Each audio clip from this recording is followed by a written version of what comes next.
इस वीडियो में अपने लोग वैदिक पीरियड के आगे से स्टार्ट करते हैं। पिछले वीडियो में इंडस वैली सिविलाइजेशन तक हम लोगों ने कवर कर लिया था और एंशियंट इंडिया ने हम लोगों ने स्टार्ट किया था। तो अब आते हैं अपने लोग वैदिक पीरियड के अंदर।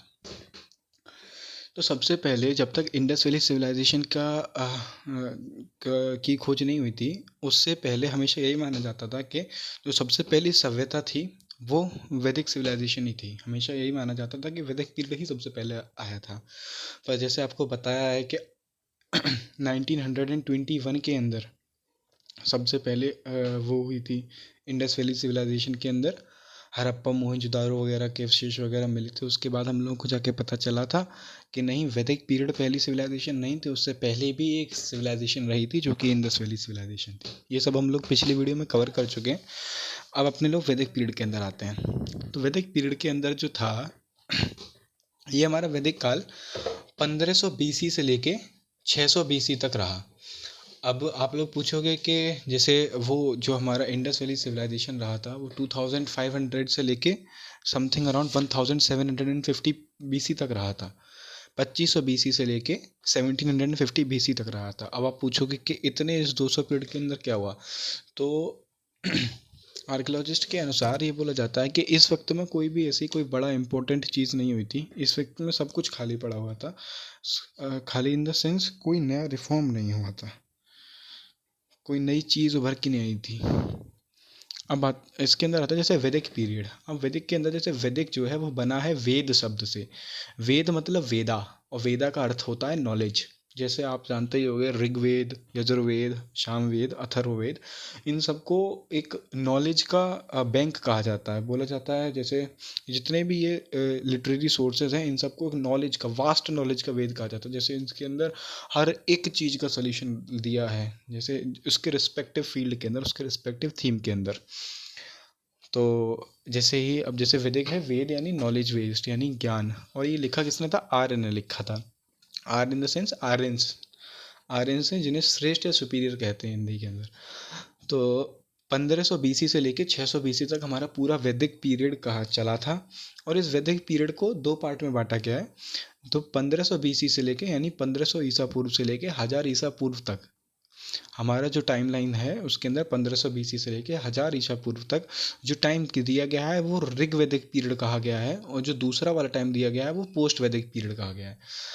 ऋग वैदिक पीरियड के अंदर ना, ऋग वैदिक काल के अंदर सबसे ज़्यादा पुराना और सबसे ज़्यादा प्राचीनतम वेद की खोज हुई थी, जिसे अपने लोग ऋग्वेदा कहते हैं। अब आप लोग सोच रहे होंगे कि जैसे ये तो अभी हम लोग 1500 BC से लेके 600 BC पढ़ रहे हैं, तो ये सब कुछ तो हमारा प्रोटो हिस्टोरिक के अंदर आ रहा है, बल्कि हम लोग को पता है ऋग्वेदा के अंदर क्या लिखा है, कैसे लिखा है, कहाँ लिखा है। तो मेन बात ये है कि जो वैदिक पीरियड है वो 1500 BC से लेके 600 BC तक चला, ये बिल्कुल ठीक बात है। पर इसकी जो इसका नॉलेज है ये रिसाइटेड फॉर्म्स के अंदर तब तक रहा था। एक दूसरे से, एक व्यक्ति से लेके दूसरे व्यक्ति तक ये बातों में आगे ट्रांसफ़र होता रहा था, और फिर करीब ये 6th सेंचुरी के अंदर जाके ये लिखा गया था। ठीक है, तो इस हिसाब से जैसे ऋग्वेदा था, ओल्डेस्ट वेदा ऋग्वेदा कहा जाता है। और जो पोस्ट वैदिक पीरियड है उसके अंदर उत्तर वैदिक काल के अंदर सामवेद है, यजुर्वेद है और अथर्ववेद है। सामवेद, यजुर्वेद और अथर्ववेद, ये बचे हुए 3 वेद हैं। टोटल 4 वेद हैं, ऋग्वेद, सामवेद, यजुर्वेद और अथर्ववेद। आगे पढ़ते हैं। अब इनके जैसे 2 टेक्स्ट और लिखे गए थे पोस्ट वैदिक पीरियड के अंदर, जिसे हम लोग अगर रिलीजियस टर्म्स में देखें तो रामायण, जो वाल्मीकि जी ने लिखी थी, और महाभारत जो वेद व्यास जी ने लिखी थी।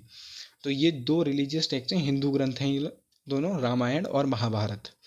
अब 1500 BC के अंदर कहा जाता है कि आर्यंस आए थे। अब यहाँ पर देखिए 1500 से 600 यानी इसका मतलब 1500 में आर्यंस आए थे। अब कुछ लोग अपनी रिस्पेक्टिव वो देते हैं कि वो लोग बताते हैं कि आर्यंस कहाँ से आए थे। सब लोग बोलते हैं, जैसे मैक्स मुलर बोलते हैं वो सेंट्रल एशिया से आए थे, और यही सबसे ज़्यादा एक्सेप्टेबल थ्योरी है मैक्स मुलर की, कि उन्हीं का माना जाता है कि जितने भी आर्यंस थे वो सेंट्रल एशिया से ही आए थे, मध्य एशिया से। और बाल गंगाधर तिलक बोलते हैं वो आर्टिक पोल से आए थे। हायर लैटिट्यूड्स पे है ना अपना आर्टिक पोल, जहाँ काफ़ी ज़्यादा ठंडी रहती है। अब दयानंद सरस्वती, इन्हें आर्य समाज का स्थापक कहा गया, तो इनकी बातें सुनना ज़रूरी है। तो दयानंद सरस्वती जी कहते हैं कि तिब्बत से आए थे, और बल्कि अडोल्फ हिटलर कहते हैं जर्मनी। अब आप सोच रहे होगे अडोल्फ हिटलर यहाँ क्यों भाई इसमें बीच में बात करने लगे, तो अडोल्फ हिटलर खुद एक आर्यन थे, तो वो बोलते हैं कि नहीं भाई जर्मनी से ही आए थे। और इसे एक मास्टर रेस कहते हैं ना, जैसे आप लोगों ने जैसे नाजीज वगैरह उस वक्त देखा होगा कि अडोल्फ हिटलर नाजी वगैरह को काफ़ी ज़्यादा वो करता था, मोलेस्ट करता था, मारता था, बहुत कुछ था। तो वो आर्यंस को काफ़ी ज़्यादा सुपीरियर और हमेशा सक्सेसर रेस समझता था।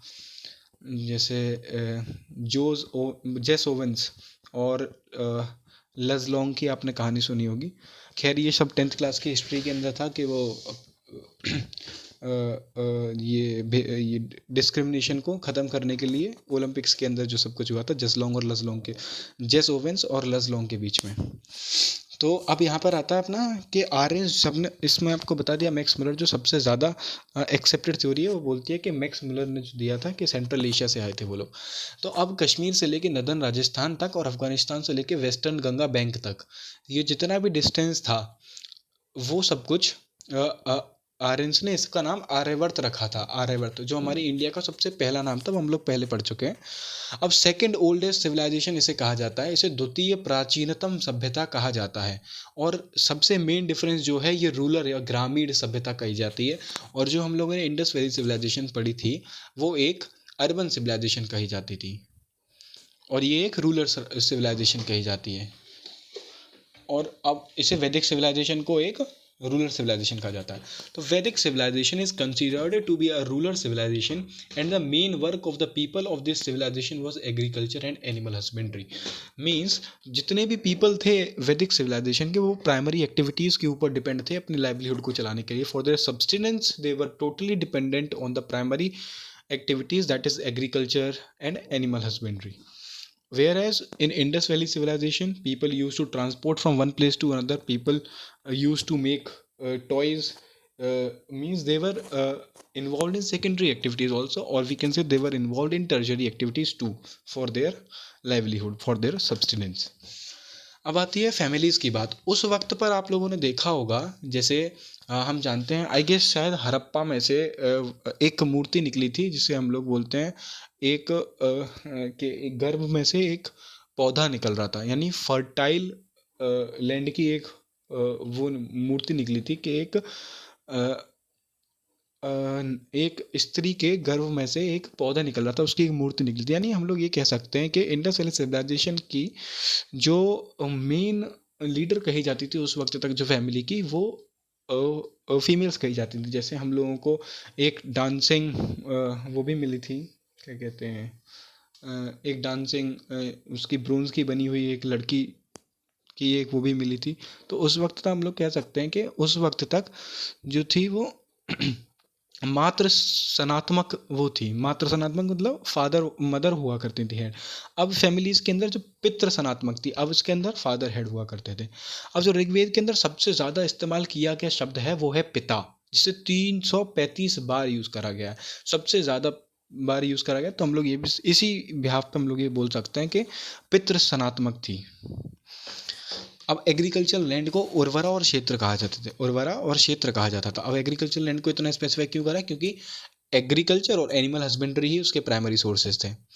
अब जिसके जो सोर्सेज हैं वो वैदिक लिटरेचर हैं। मतलब हमें ये सब कुछ कैसे पता कि एग्रीकल्चर एनिमल हस्बेंड्री ही उनका मेजर प्राइमरी सोर्स था, तो इस सब का जो सोर्सेज हैं वो सब कुछ हमारी वैदिक लिटरेचर है। वैदिक लिटरेचर के अंदर क्या क्या आ जाते हैं, वेदास आ जाते हैं, ब्राह्मण टेक्स्ट आ जाते हैं, उपनिषद आ जाते हैं और आयरन काज आ जाते हैं। तो ये सब कुछ हम लोग आगे पढ़ेंगे। वेदास, वेदास मीन्स वेदाओं के अंदर क्या क्या आता है, ऋग्वेद आ जाता है। जितने हम लोगों ने पढ़े ऋग्वेद, यजुर्वेद, सामवेद और अथर्ववेद, ये सभी ऋग्वेदा में आते हैं। ऋग्वेदा का सबसे, जैसे ऋग्वेदा इंडिविजुअली, जैसे जो वैदिक काल को जैसे दो पार्ट में बांटा गया, 1500 से 1000 ईसा पूर्व तक और 1000 से लेके 600 ईसा पूर्व तक। तो जो ऋग्वेदा का जो फॉर्मेशन है वो उसी टाइम के अंदर हुआ, मतलब उसकी जो बातें वगैरह थी वो सब कुछ ऋग्वेदा की उसी टाइम पर स्टार्ट हुई थी। और इसे ओल्डेस्ट वेद कहा जाता है, प्राचीनतम वेद कहा जाता है। 10 डिविजन्स हैं इसके अंदर, 10 मंडल हैं। It has the mantras related to the worship of various gods worship. मतलब इसके अंदर भगवान जी की पूजा करने के लिए माना जाता है, सब वो माने जाते हैं, काफ़ी सारे मंत्र लिखे हुए हैं इसके अंदर। 1028 सूक्त हैं यानी हिम्स हैं, और 10,462 मंत्र हैं। इतने इसके अंदर सूक्त हैं और इतने इसके अंदर मंत्र हैं। अब इसे प्राचीनतम मंडल, इन सभी में से 10 मंडल हैं। 10 मंडल में से सबसे प्राचीनतम मंडल कौन कौन से हैं? 2 से लेकर 7 तक, 2 से लेकर 7 तक, 2 3 4 5 6 7, 2 से लेकर 7 तक प्राचीनतम है। और नवीनतम कौन से? पहला और 10वां। सबसे नवीनतम है पहला और 10वां, और सबसे प्राचीनतम है 2 से लेकर 7 तक।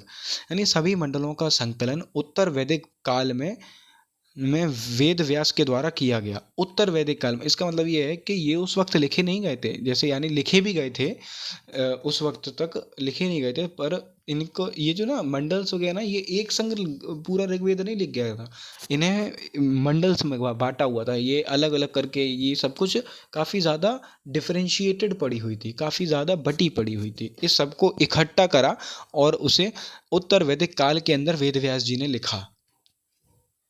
वेद व्यास जी ने इस सबको इकट्ठा कर दिया गया था।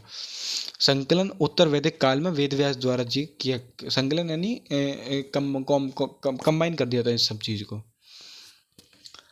The person who recites the mantras of Rigveda he is known as Hotri. उस व्यक्ति को होत्री कहा जाता है जो व्यक्ति मंत्रास या फिर हिम्स वगैरह गाता है, किसके? ऋग्वेदा के। अब जो ब्राह्मण टेक्स्ट क्या होते हैं? ब्राह्मण टेक्स्ट वे ग्रंथ होते हैं जो वेदों को सिंपल लैंग्वेज में डिस्क्राइब करते हैं, उन्हें ब्राह्मण टेक्स्ट कहा जाता है, जो वेद को सिंपल लैंग्वेज में एक्सप्लेन करते हैं। अब मतलब सीधी बात है, आप जैसे बहुत सारे लोग ऐसे हैं जो संस्कृत नहीं पढ़ पाते हैं, उसे हिंदी में प्रोवाइड हो रही हैं, इंग्लिश में प्रोवाइड हो रही हैं।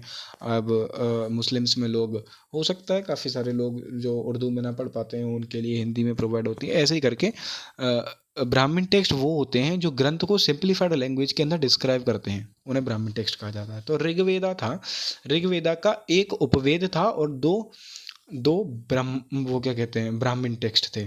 जो उसके 2 ब्राह्मण टेक्स्ट थे वो ऐतरेय थे और कौशितकी थी। ऐतरेय और कौशितकी ऋग्वेदा के 2 ब्राह्मण टेक्स्ट हैं, और इसका जो उपवेद है वो आयुर्वेदा है।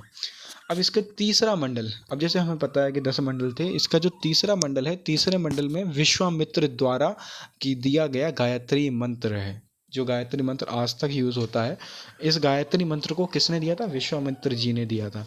अब विश्वामित्र जी द्वारा दिया गया गायत्री मंत्र वैसे तो सूर्यदेव के लिए है, वो वैसे तो जो वो जो डेडिकेट करता है वो सावित्री को डेडिकेट करता है, सावित्री को डेडिकेट करता है। जैसे कलयुग, सतयुग और त्रेता युग, ये सब कुछ युग होते हैं, तो राम जी से पहले वाला जो युग था उसके अंदर बोला जाता है कि सावित्री जी का जन्म हुआ था, तो उन्हें डेडिकेट करने के लिए उन्होंने गायत्री मंत्र दिया था। पर प्रेजेंट डे में हम लोग इसे सूर्यदेव के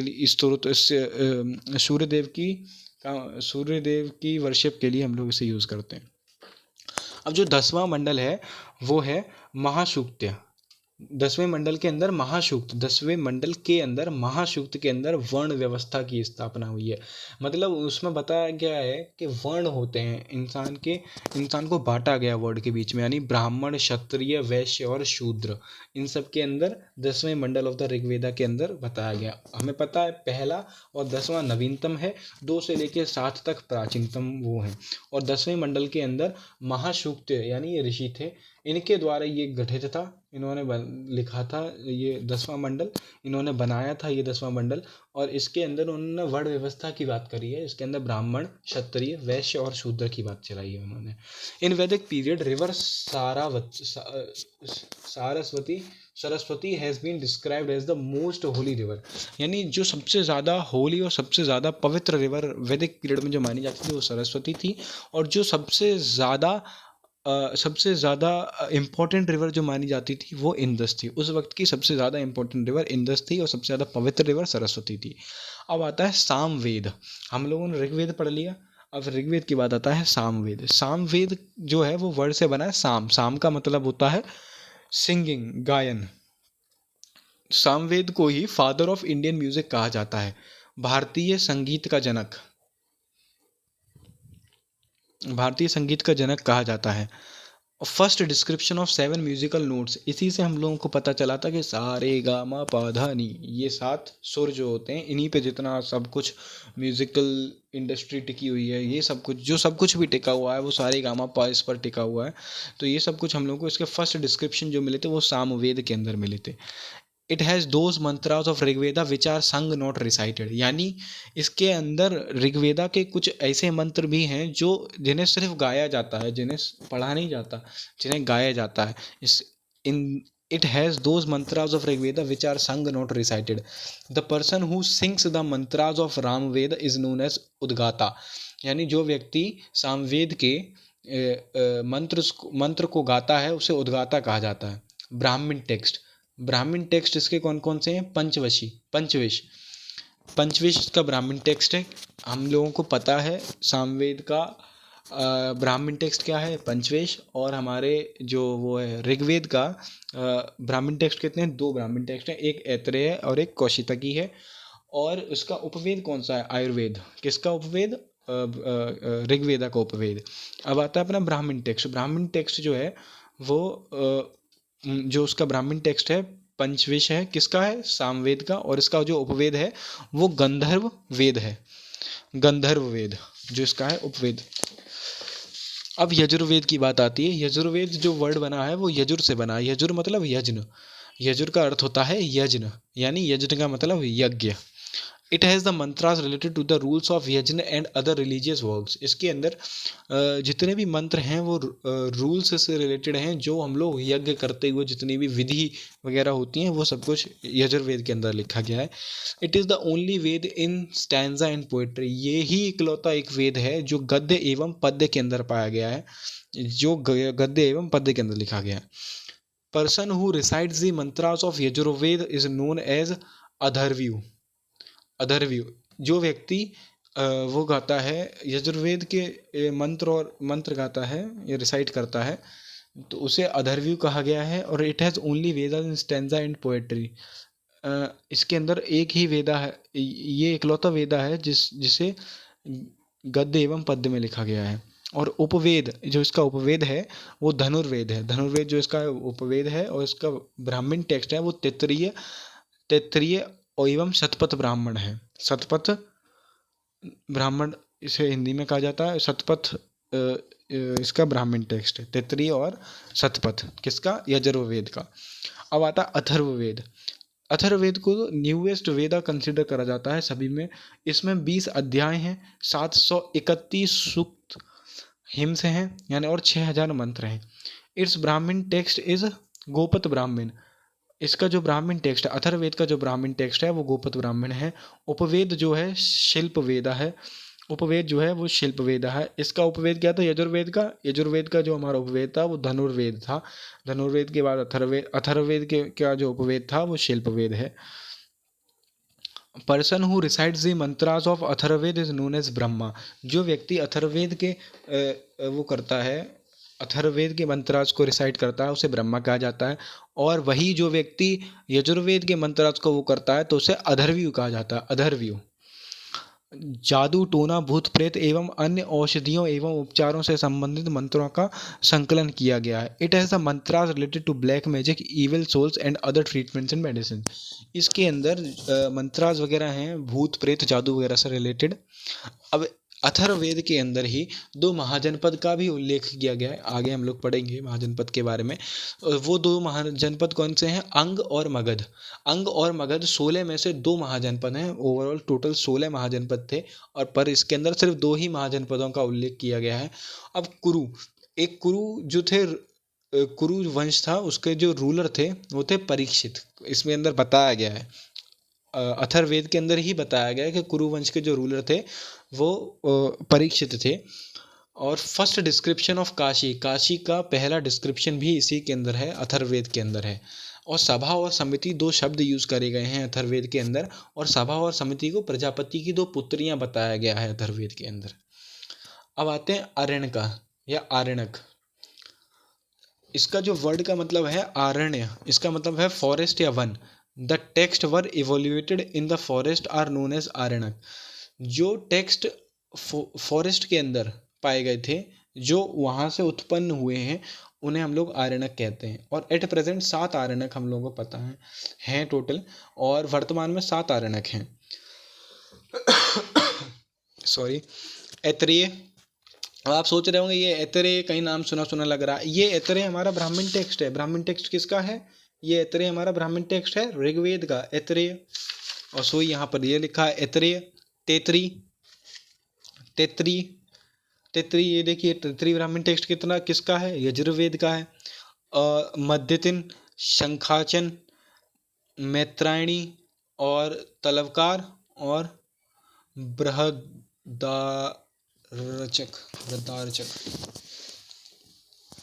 ये 7 हैं। अब आते हैं उपनिषद। उपनिषद जो है 2 शब्दों से मिलकर बना है, उप प्लस निषद। उप का मतलब होता है समीप और निषद का मतलब बैठना, नियर बाय, टू सिट। इसका मतलब ये है कि जैसे जो ज्ञान किसी शिष्य ने अपने गुरु के पास बैठकर लिया है वो, और उसे जब उसे रिटन फॉर्म में लिख दिया गया आगे जाके, तो वो हमारा उपनिषद हो गया। मतलब the knowledge which a disciple has gained by sitting near to his teacher, when that was written, that is known as Upanishad. अब 108 उपनिषद हैं, तो 12 उसमें से रिकॉग्नाइज, 108 उपनिषद हैं और 12 आर रिकॉग्नाइज्ड, और 12 उपनिषद प्रमाणित हैं। उसमें से 3 इंपॉर्टेंट हैं। एक है मुंडकोपनिषद, मुंडकोपनिषद जिसके अंदर से सत्यमेव जयते लिया गया है, और एक है मांडूकोपनिषद, मांडूकोपनिषद से सत्यम शिवम सुंदरम लिया गया है, और काठोपनिषद, काठोपनिषद से डिबेट बिटवीन यमराज और नाचिकेता के डिस्क्रिप्शन दिया गया है उसके अंदर। यानी ये 3 इंपॉर्टेंट कहे जाते हैं। मांडूकोपनिषद से सत्यमेव जयते, और वो मुंडकोपनिषद से सत्यमेव जयते, और मांडूकोपनिषद से सत्यम शिवम सुंदरम लिया गया है, और काठोपनिषद से डिबेट बिटवीन यमराज और नाचिकेता का डिस्क्रिप्शन दिया गया है। अब एंशिएंट टाइम में जो नदी थी उन्हें क्या कहा जाता था, और मॉडर्न नेम उनका जो है वो क्या कहा जाता है, ये सब कुछ यहाँ पे लिखा है, आप लोग पढ़ लेना, वीडियो को लंबा नहीं करते हैं। अब आता है जियोग्राफिकल स्ट्रेच, यानी भूगोलिक विस्तार, किसका, वैदिक पीरियड का। जब हम लोग पढ़ रहे हैं वही हमारा वैदिक period. In Vedic period, the ancient Aryans used to live in Sapt Sindhu named area of northwestern India। जैसे नॉर्थ वेस्टर्न इंडिया क्या हो जाएगा, ये जैसे प्लस को अपने लोग करते हैं, नॉर्थ वेस्टर्न मतलब ये हमारा अफगानिस्तान, पाकिस्तान, पंजाब, जम्मू कश्मीर, यूपी, उत्तराखंड, हिमाचल प्रदेश, हरियाणा टाइप, ये वाला जो हमारा एरिया हो जाएगा वो हमारा हो जाएगा नॉर्थ वेस्टर्न पार्ट हो जाएगा। अब इसके अंदर सप्त सिंधु का मतलब है 7 रिवर, 7 नदियों वाला क्षेत्र। ठीक, तो 7 नदी कौन सी थी, सिंधु, वितस्ता, अस्किनी, पुरुषनी, विपाशा, शतुद्री और सरस्वती। इन सब की ये एंशिएंट नेम है, इनके मॉडर्न नेम आप यहाँ से मिला लीजिएगा, आपको याद भी हो जाएंगे, और वैसे आपको याद तो कर रही हैं।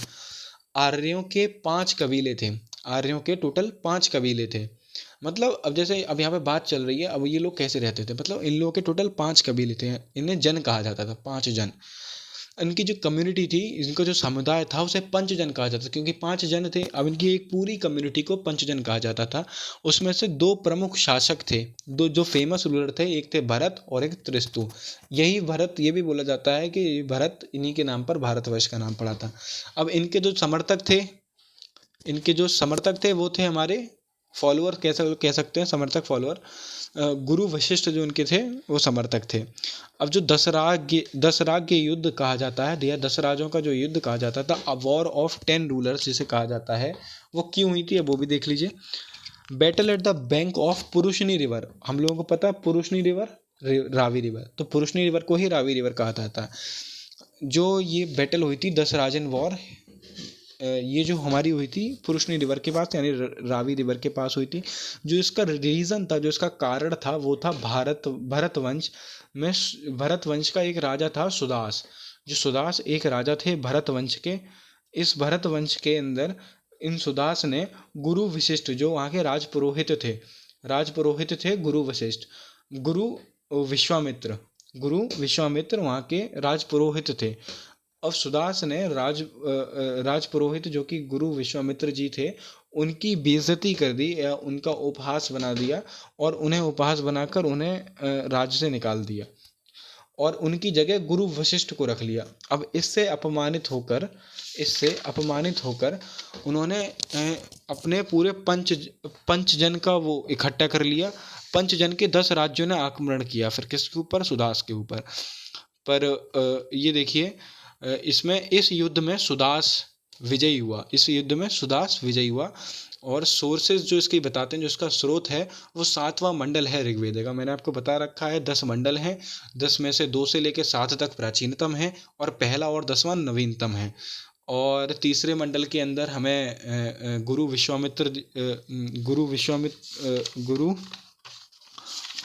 विश्वामित्र द्वारा दिया गया है गायत्री मंत्र।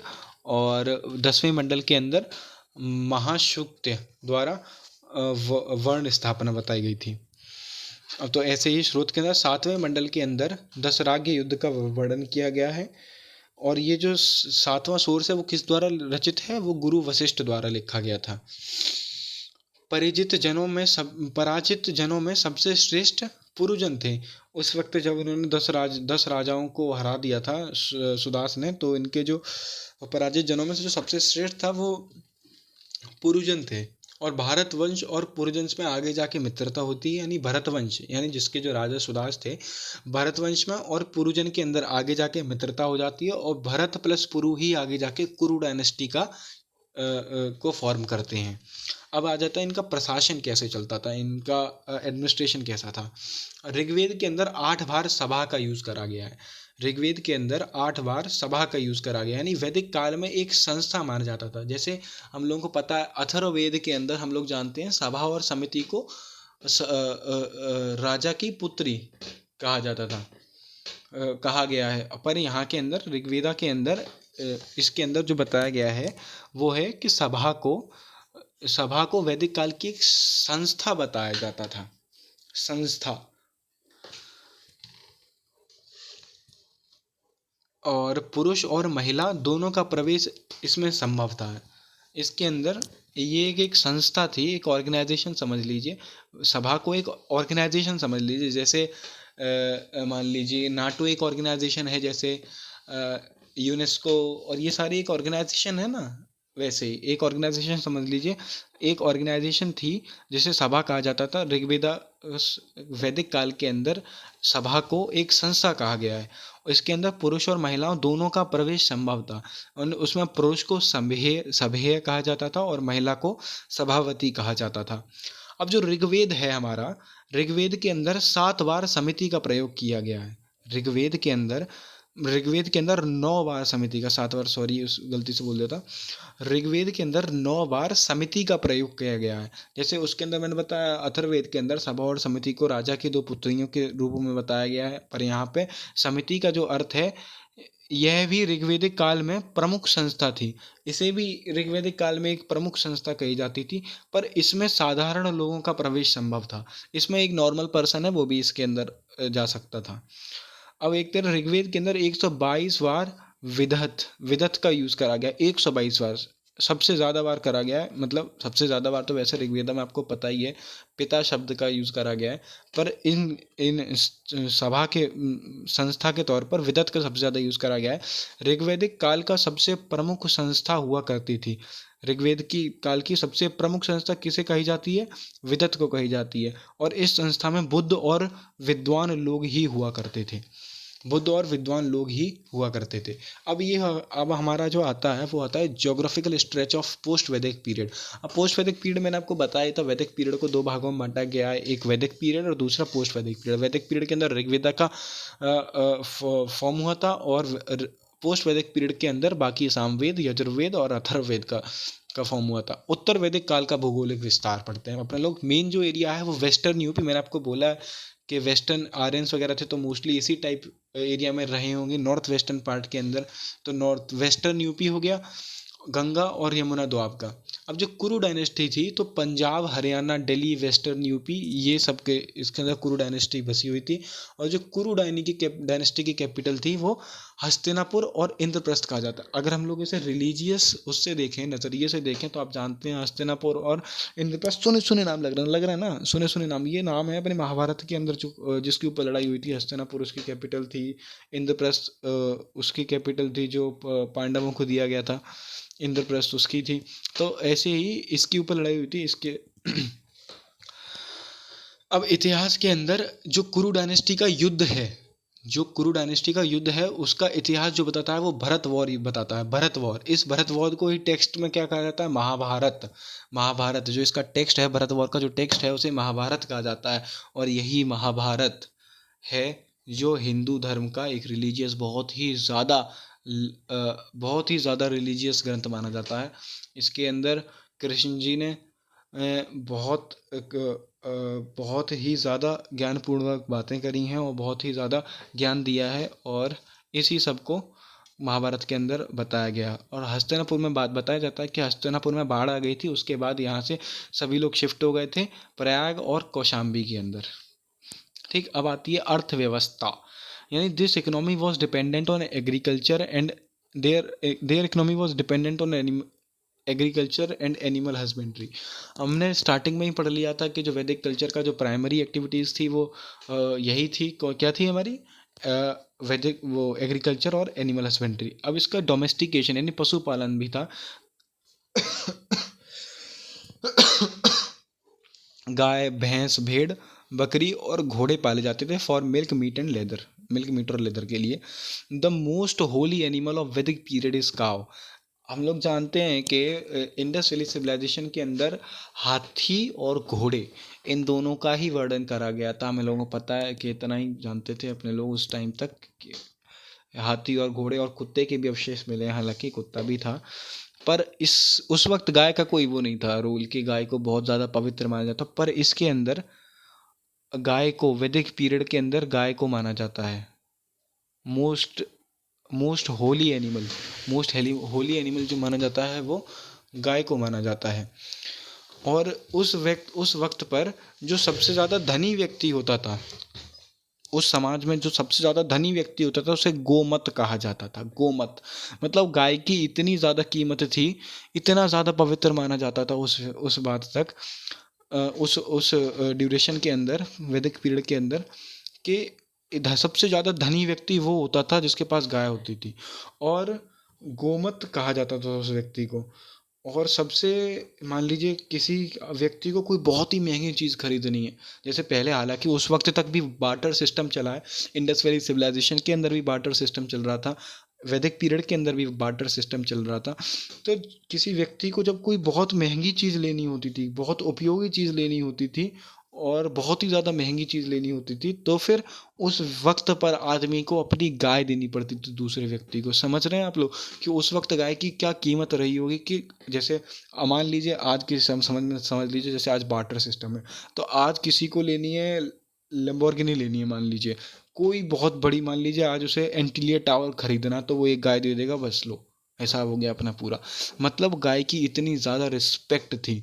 और आप सभी लोग जानते हैं सनातन धर्म से ही बाकी सारे धर्म निकले हैं, तो उस हिसाब से ही हिंदू धर्म के अंदर काऊ को सबसे ज़्यादा पवित्र माना जाता है। जितने भी आपने एपिक्स देखे होंगे, जितने महाभारत हो गया, गरुड़ पुराण हो गई और रामायण हो गया, हर एक के अंदर गाय को इतना ज़्यादा पूजनीय माना गया है। गाय के अंदर हर देवता का वास बताया गया है, और बहुत ही ज़्यादा सीधा और शांत स्वभाव का जीव बताया गया है गाय को।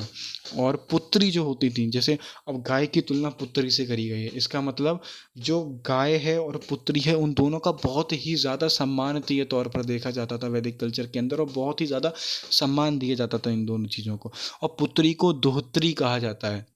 जैसे एक गाय जो दूध देती है, वो अपने, उस वक्त तक क्या होता था ना, कि जैसे ऐसा नहीं था कि वो दूध अपने लोग दूधिया को दे दे रहे हैं और वो लेके चला जा रहा है, उससे कमर्शियल यूज़ हो रहा है उसका, वो सब कुछ नहीं था। उससे उस पूरे घर का पालन होता था।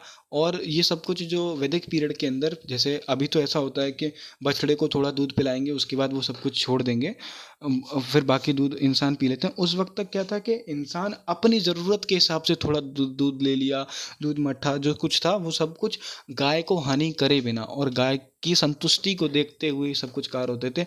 और उस वक्त जैसे गाय एक मेन सोर्स का, मैंने बोला है प्राइमरी सोर्स के अंदर एनिमल हस्बेंड्री होती थी, एनिमल हस्बेंड्री में गाय ही आती थी, बाकी थोड़े बहुत जानवर भी आते थे। तो जैसे दोहतरी गाय होती है, जो एक दूध देने वाली गाय जितना कीमती होती है एक व्यक्ति के लिए, उसी हिसाब से पुत्री को ऋग्वेदा के अंदर क्या कहा गया है, दोहत्री कहा गया। इसका मतलब एक पुत्री की कीमत भी बहुत ही ज़्यादा थी। इससे हमें ये पता चलता है कि जो हमारा सनातन धर्म है, जो हमारा वैदिक कल्चर है, जितना भी हम लोगों को पढ़ाया गया, वो उसका सिर्फ एक ही मोटिव है, वो है एक दूसरे को इंसानी नज़रों से देखना, एक दूसरे को इज्जत देना और एक दूसरे को सम्मान देना। 1000 BC के अंदर डिस्कवरी ऑफ आयरन, आयरन लोहे की खोज हुई थी। 1000 BC, अब यही वही टाइम है 1500 से लेके 1000 तक का। अब 1000 BC के अंदर डिस्कवरी ऑफ आयरन हुई थी। जो फर्स्ट एविडेंस, जो प्रथम साक्ष्य मिले थे आयरन के, वो अतरंजी खेड़ा में, एटा के पास पड़ता है ये, यूपी के अंदर अतरंजी खेड़ा से मिले थे। अब जब आयरन का खोज हो गई तो अब स्वाभाविक सी बात है कि जैसे पहले यार वो था कि जैसे पहले खेत जोतना होता था तो ज़्यादा गहरी रुपाई नहीं कर पाते थे, ज़्यादा खेत ज़्यादा गहरा नहीं जोत पाते थे। उस वजह से हो सकता है कि फर्टिलिटी प्रॉपर तरीके से हम लोग यूज़ नहीं कर पा रहे हों लैंड की। हो सकता है हमारा जो ईल्ड था, जो हमारी जो क्रॉप जो हमारी जो उग रही थी, वो इतनी ज़्यादा उसका क्वांटिटी ना होती हो जितनी हमारी पहले थी। पर अब उसके बाद क्या हुआ, जब से आयरन का हुआ तब से यील्ड बढ़ गया उसका, और फिर धीरे धीरे धीरे धीरे आयरन का मैसिव यूज़ होने लगा। और जब इसी तरीके से जब खेतों में गहरी रुपाई होने लगी तो यील्ड बढ़ा, यील्ड बढ़ने से लोगों के पास खाना वगैरह प्रॉपर तरीके से आया, तो एक समझ लीजिए रिवोल्यूशन टाइप से आ गया। और उसके बाद से हमारा हिस्टोरिक पीरियड स्टार्ट हो जाता है, यानी ऐतिहासिक काल स्टार्ट हो जाता है। फिर उसके बाद अर्बनाइजेशन वगैरह स्टार्ट हो गया था ना, क्योंकि कोई किसी चीज़ के अंदर एडवांसमेंट हो जाती है, आयरन का काफ़ी ज़्यादा इंपॉर्टेंट रोल रहा है। तो उसके बाद अर्बनाइजेशन टाइप, मतलब पहले एक रूलर, मैंने बोला आपको वैदिक कल्चर एक रूलर सिविलाइजेशन थी, उस रूलर सिविलाइजेशन के बाद वो थोड़ा थोड़ा थोड़ा थोड़ा ग्रेजुअली एक अर्बनाइज्ड सिटी की तरह, अर्बनाइज सभ्यता की तरह थोड़ा थोड़ा उसके अंदर काम होने लगा। तो वो धीरे धीरे अर्बन की तरफ मूव करने लगी थी। अब हिस्टोरिक पीरियड के अंदर, जो ऐतिहासिक काल के अंदर, वो 600 BC के बाद का कहा जाता है।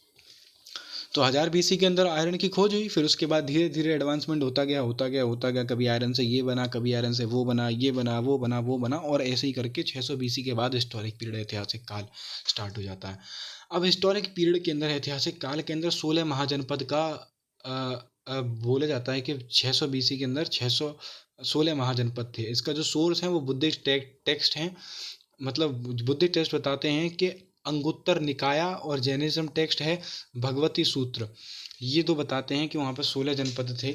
अब इसमें जो 16 जनपद अंग है, जैसे मैंने आपको बताया अंग और मगध, ये दो वो थे, ये दो महाजनपद थे, जिसका किसके अंदर उल्लेख है, इनका जो उल्लेख है वो अथर्ववेद के अंदर है। अथर्ववेद के अंदर महाजनपद, दो महाजनपद का उल्लेख किया गया है। तो अंग हो गया, मगध हो गया, इनकी जो प्रेजेंट लोकेशन है पटना, गया, जहानाबाद, ये सब कुछ आपको लर्न करना है। आप देख लीजिए, से आपको ये लर्न करना ही करना है। 16 की 16, ये देख लीजिए, स्क्रीनशॉट ले लीजिए। और उसके बाद मत्स्य, टोटल ये 7 हैं, वो 16 हैं, तो आपको ये सारी लर्न करनी है।